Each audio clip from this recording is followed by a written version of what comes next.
தமிழ் மொழியால் இணைந்த அனைவருக்கும் வணக்கம். இன்றைக்கி நம்ம என்ன வீடியோ பார்க்க போகிறோம்னாக்கா, வீட்டிலேயே எவ்வளோ சுலபமாக நம்ம சாக்லேட் செய்யலாம் அப்படிங்கிறத நம்ம பார்க்க போகிறோம்.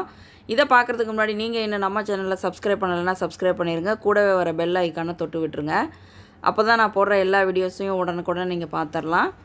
வாங்க இதை எப்படி செய்கிறதுன்னு இப்போ பார்க்கலாம். இது வந்து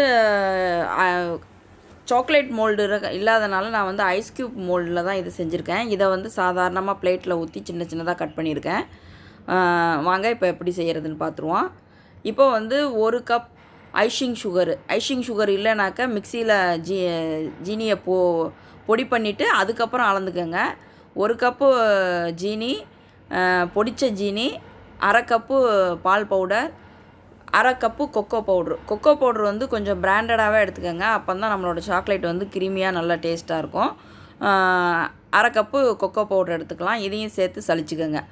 இப்போ வந்து நம்ம தேங்காய் எண்ணெய் சேர்த்து தான் இதை செய்ய போகிறோம். உங்களுக்கு தேங்காய் எண்ணெய் கண்டிப்பாக வாடை வராது. உங்களுக்கு தேங்காய் எண்ணெய் பிடிக்கல அப்படின்னாக்கா நீங்கள் பட்ரு சேர்த்துக்கலாம். இந்த சாக்லேட்டை வந்து நம்ம ஃப்ரிட்ஜில் வச்சு தான் சாப்பிட்ற மாதிரி இருக்கும். வெளியில் வச்சா கொஞ்சம் மெல்ட் ஆகிரும். உங்களுக்கு வெளியில் வச்சு சாப்பிட்ணும் அப்படின்னாக்கா அந்த தேங்காய் எண்ணெயோட குவான்டிட்டியை லைட்டாக கம்மி பண்ணிக்கோங்க. இப்போ வந்து நான் 1 கப்பு தேங்காய் எண்ணெய் ஊற்றி செய்ய போகிறேன். அதை வந்து நீங்கள் வந்து 1/2 கப்பு தேங்காய் எண்ணெய் ஊற்றி செஞ்சிங்கனாக்கா கரெக்டாக இருக்கும்.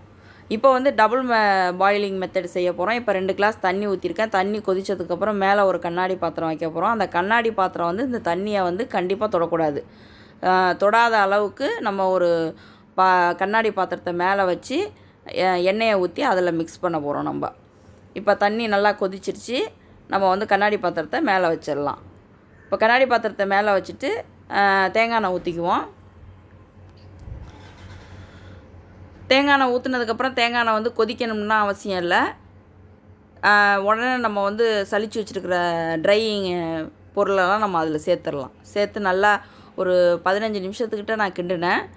15 நிமிஷத்துக்கிட்ட கிண்டும்போது கரெக்டான பதம் நமக்கு கிடச்சிச்சு.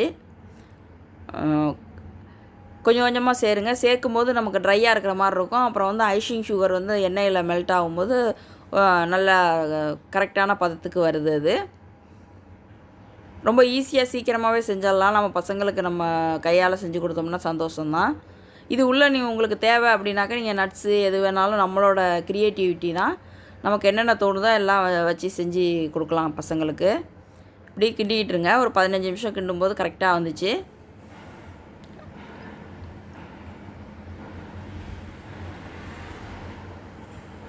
இதிலே டார்க் சாக்லேட் அப்படின்னாக்கா நீங்கள் கொக்கோ பவுடரை அதிகமாக சேர்த்துக்கோங்க. அதிகமாக சேர்த்துக்கும் போது அது வந்து டார்க் சாக்லேட் ஆயிரும். இப்போ நம்ம ஒரு எந்த ட்ரேயில் ஊற்ற போகிறோமோ அதில் லைட்டாக நான் வந்து பட்டர் தடவிக்கிறேன். இது வந்து ஐஸ் க்யூப் ட்ரே.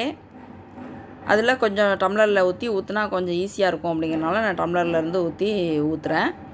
இதில் ஊற்றிக்கலாம். மிச்சம் உள்ளதை வந்து ஒரு பிளேட்டில் ஊற்றி ஃப்ரீசரில் வச்சிடலாம். ஃப்ரீசரில் ஒரு 1 ஹவர் வைங்க. வெளியில் வைக்கிறதா இருந்தால் ஒரு 2 மணி நேரத்துக்கு மேலே ஆகும் செட் ஆகிறதுக்கு. ஃப்ரீசரில் வச்சோம்னாக்கா சீக்கிரமாக செட் ஆகிரும். இப்போ ஃப்ரீசரில் வச்சு எடுத்துட்டோம். அவ்வளோதான். ரொம்ப ஈஸியாக சீக்கிரமாகவே செஞ்சாச்சு. கண்டிப்பாக ட்ரை பண்ணுங்கள். நம்ம சேனலை சப்ஸ்கிரைப் பண்ணுங்கள். தேங்க்யூ.